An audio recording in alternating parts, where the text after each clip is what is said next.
The making of maple syrup as we know it today started when the first settlers in the Northeast who were introduced to the golden liquid by the Indians living around them. It gave them a healthy source of sugar that they could produce themselves without importing sugar cane from the West Indies. Since then, a growing number of farm families in the North Country have been tapping trees to collect sap and turn it into maple syrup. The Parker Sugar House in West Shazy has been doing it for decades and held an open house last weekend with another one coming up this weekend. Other sugar makers in the area are doing the same. Well, I've been in, since I was, 6, 7 years old, helping my grandparents and so forth. And then I started here on my own. We built this sugar house in 1960. I decided that we were going to make our living out of maple sugaring because it's just something we like doing, and we can make a profit. And when I first started out, there was 2,200 taps here.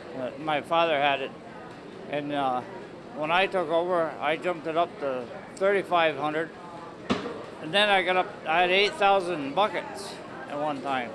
Sap buckets. That's a lot of pails to dump, and so we decided it was just too much. This is why tubing was just coming out, so we started experimenting with Cornell University here on the farm on ways to use maple tubing. And we found a system that worked for us, and we've been doing it with tubing ever since. Parker has brought his family into the business. There are about 20 other area producers also turning out a high-quality syrup. Pure maple syrup has grown in popularity because of more marketing. There are also these niches, and maple syrup production is one of them. It's big here, it's growing actually, and it's becoming an increasingly part of specialized agriculture. The wine trail and grape and wine production is another example. Where we see it fitting in beyond just its importance as a component of agriculture is agritourism.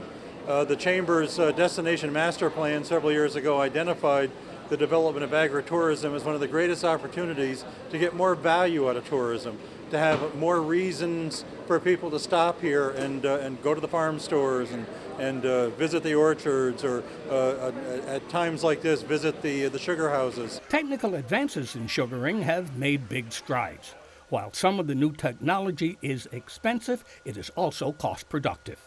From the woods to the collection house, there's new designs in the tubing systems that have helped out to increase production a lot. Like, take for instance, 10 years ago a tree used to give 10 gallons of sap per tap hole that we put in it. Now we're getting 20 to 30 gallons of sap per tap hole. Our vacuum pumps now, we use variable speed drives to cut down on our electrical consumption.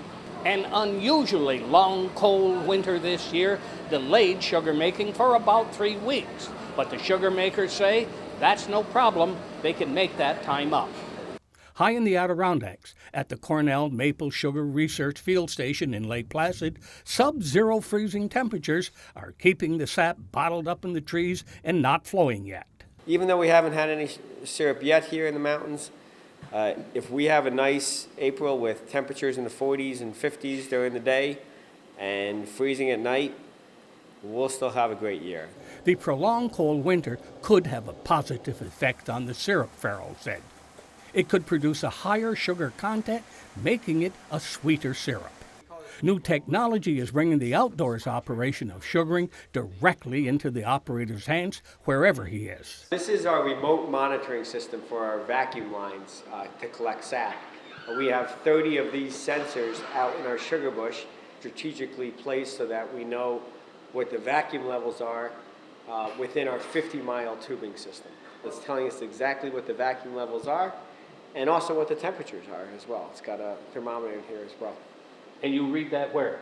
I read that right here on the portable device, right here in the office. At the field station, they also have different lines of maple syrup to taste and test for visitors. We tried the light, medium, and dark amber maple syrup, along with walnut syrup, which we had never tried before, and birch syrup. Love the maple syrup. All of the light, medium, and dark. The birch syrup was interesting. Tasted a little bit like a balsamic glaze to me, very strong, and the walnut syrup was good too. It tasted a bit like honey. Despite the new technology helping sugar makers turn out more efficient product, the taste still remains the same as it did 100 years ago, and we owe it all to Mother Nature. For Mountain Lake Journal, I'm Jack LaDuke in West Shazy.